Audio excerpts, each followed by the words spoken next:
Chapter 4.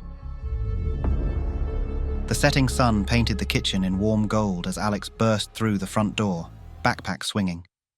His sneakers squeaked on the linoleum as he skidded to a stop, spotting his dad sitting at the table with his head in his hands. "Dad, what happened? Did you talk to the phone guy?"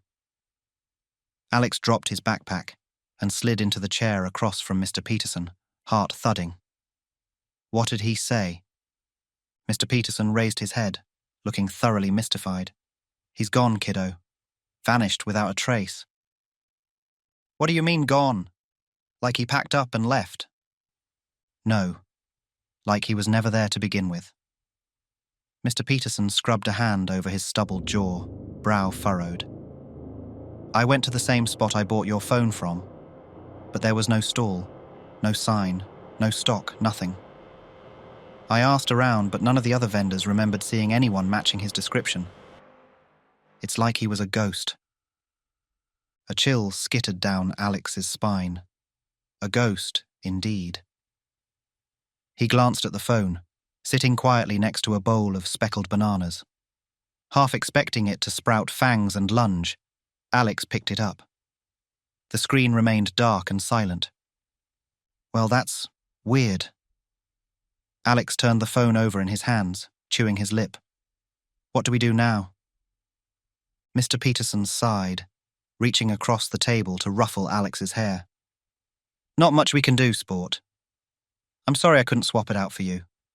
But hey, it seems to be behaving itself now, right? Maybe it just needed a hard reboot or something." Alex made a grunting noise, still eyeing the phone warily.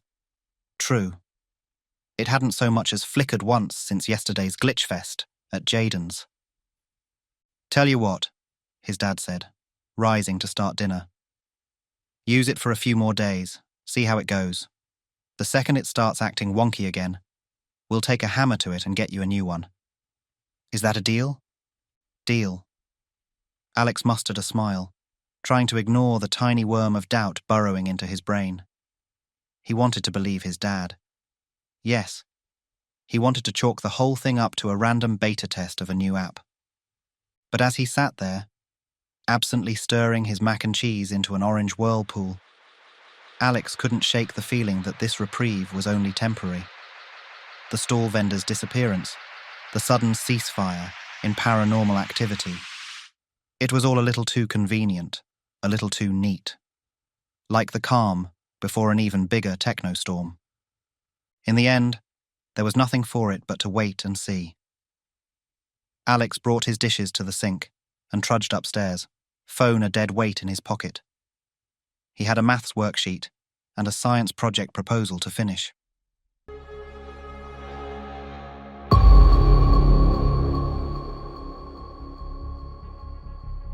Later that night, teeth brushed and covers tucked up to his chin, Alex reached for the leather-bound journal Ms. Luna had given him. He ran his fingers over the smooth cover, flipped through the crisp, blank pages. A thrill of purpose straightened his spine as he uncapped a pen and began to write. Day 1. Phone acted completely normal after school. No glitches, no spooky noises, nothing. Market stall where Dad bought it has disappeared, along with the vendor. Possible ghostly activity? Alex paused, tapping the pen against his chin. Was he really doing this? Keeping a freaky phone journal like some kind of tween-age ghost investigator? He glanced at the phone, plugged in and charging innocently on his nightstand. The screen remained blank, but Alex couldn't shake the feeling that something inside was looking back, watching, waiting. Waiting for what? He didn't know. But he was going to find out, one way or another. With a decisive nod, Alex flipped the journal shut and rolled over, clicking off his Millennium Falcon lamp. As he drifted off to sleep, the phone's green power light pulsed in the darkness, an emerald heartbeat in the shadows of his room.